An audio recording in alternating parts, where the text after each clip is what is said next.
Hari terakhir pemeriksaan kesehatan untuk pasangan bakal calon kepala daerah di Rumah Sakit Muhammad Hussein. Hanya ada satu pasangan yang tersisa yang diperiksa, yaitu bakal calon wali kota dan wakil wali kota Palembang, yakni Ratu Dewa Primasalam.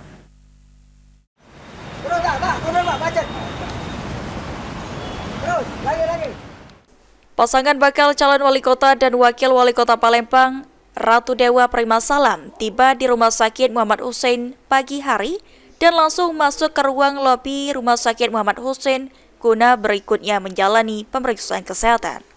Pasangan Ratu Dewa Primasalam merupakan pasangan terakhir yang menjalani pemeriksaan kesehatan jelang Pilkada serentak November mendatang. Sebelumnya telah ada beberapa pasangan bakal calon kepala daerah di Sumatera Selatan yang telah menjalani pemeriksaan kesehatan di Rumah Sakit Muhammad Hussein.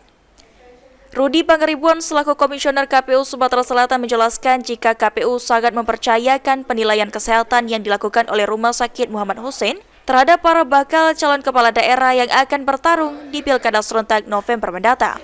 Kami KPU Provinsi Sumatera Selatan sangat mempercayakan penilaian sepenuhnya oleh tim yang dibentuk oleh Rumah Sakit Muhammad Hussein. Terima kasih kawan-kawan. Sementara itu, Direktur Medik dan Keperawatan Dr. Prayanto SPOG mengatakan pihak Rumah Sakit Muhammad Hussein Palembang telah melakukan pemeriksaan terkait 46 pasang calon kepala daerah. Selanjutnya dari hasil pemeriksaan kesehatan fisik dan mental calon kepala daerah akan dipledokan pada tanggal 3 September 2024. Besok siang kalau nggak salah akan kita plenokan dari seluruh tim yang terlibat.